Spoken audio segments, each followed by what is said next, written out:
All right, we're going to continue with the MOWG Toolbar version 20 headers. And so I set up a dummy case, like case 2 single company. I just set up a dummy project really fast because I was like, okay, I don't have anything quiet at the ready without getting like huge, but this is easier to see if I keep it small and also make sure that you can sort of understand what you're staring at. So here we go, okay? Here is a variable 1, okay? The or a. So we could use either one of those cases in this case. So here's the point. The default web page would be row 1, right? The quick brown fox from Chicago jumped over the lazy dog in Chicago. And then comes some URL. Now, I set it up this way on purpose so I could show you how variables can work. We could say the quick brown fox or what? The rapid brown fox or the speedy brown fox or the fast brown fox.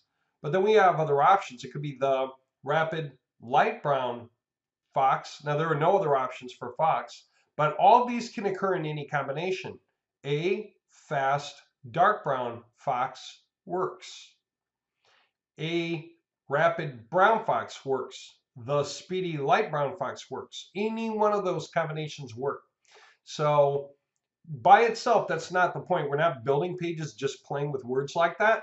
But I just want to make sure to use something coherent and sensible so you can at least understand relationships between the columns. Here's the point. This can be randomized.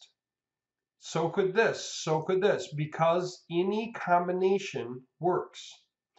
This and this can be randomized because there is only one option.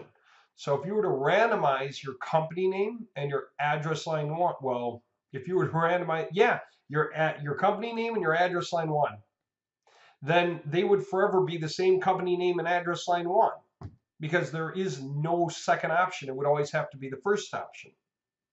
Okay, same here, which is different than here because this is the or a. But here we only left it the, okay?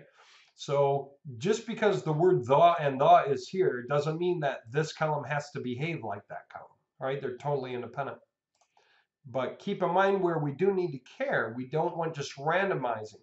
So if we were to go with 1,000 results and we're randomizing between these two, then this could go down. Now that is not randomized, is it? That is in order, isn't it? The, then a, then the, then a. Okay, so if it were random, it would be either one of those 50-50 every single time. If these were randomized, they would show up in any order going down to our desired number of results, whatever we said, like 1,000 results. These two would just be randomized all the way down through to 1,000 results. These would be randomized all the way down, but they would forever be the same words because there are no other options. Now, here's where things change. What if we really want to make sure some things stick?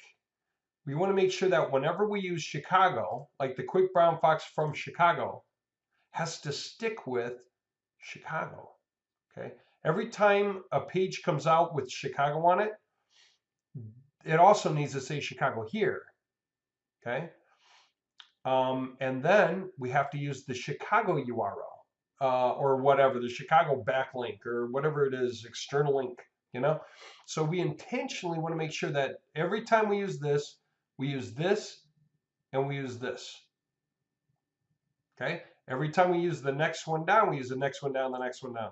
Okay, so every row, those items have to match. So if we took this and pulled it down again to what is that, like 17 or something? Seattle, Portland, or whatever. I don't know. Chicago, Denver, Atlanta, San Diego, right? Yeah. Wow. Okay, every time we did that, then these results would have to happen to match. They would need to match, okay? And these would need to match, okay? Okay, so it has to go from the top to the bottom, then start over, then start over, then start over. Well, this has to do the exact same thing, so it matches, and that has to do the exact same thing, so it matches, okay?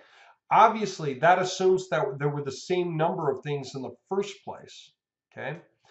If there were not, if there happen to be one more city in one of these lists, then these will cycle across each other in sets, right? Because they will not match. And then this, who knows what would happen with this. But most of the time, you need things to match. Like the company name might need to match the address line 1, might need to match the phone number. And even if the company name is always the same, the address line 1 might need to match the phone number. Your Chicago address needs the Chicago phone number. Your San Diego address needs the San Diego phone number, right? That is what the brackets are for. Anytime you need these to cycle down in order, then you put brackets at the top. Because that also has brackets, it will cycle. And that has brackets, so it will cycle too. Okay? So if this has the same number of items as this, then they will both constantly be even, totally even. Now, what if you had, just to be clear contents, what if you had one more city somehow? I don't know, let's just say Elkhart. All right. Then what is different about that? Well, here's what would happen, right? Chicago would match Chicago, Denver to Denver, Atlanta to Atlanta, until it got down to Portland to Portland. Then what? Well, this has to start over with Chicago, doesn't it? But that hits Elkhart. So then what do you think would happen? The next one would be Denver, and what do you think goes here? Well, now this one has to start over. So Chicago's going to go here. That's the point. We're going to cycle. Okay? So as we go from Chicago through Portland, we're cycling through this. Okay? To whatever point.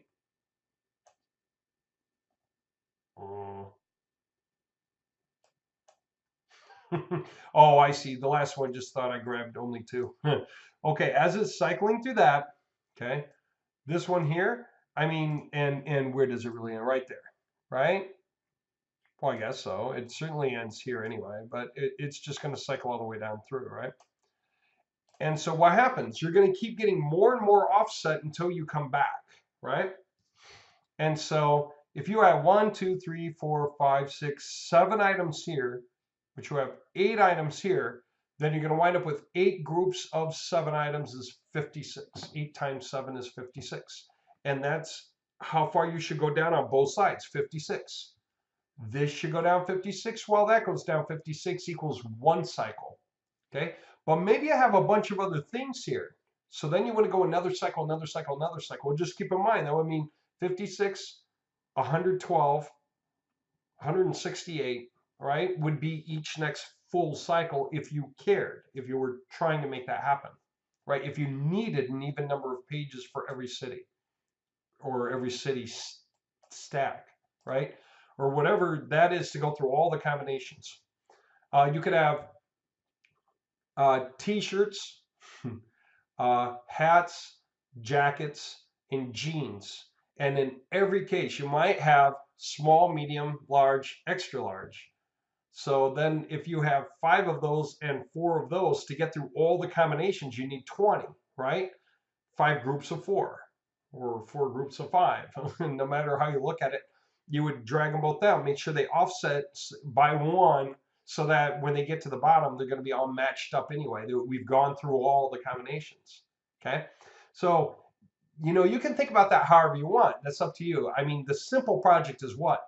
Paste in a bunch of company information or city information or keyword information. Decide what needs to match what, if anything, like city and city B or city 1 or whatever you want to call it.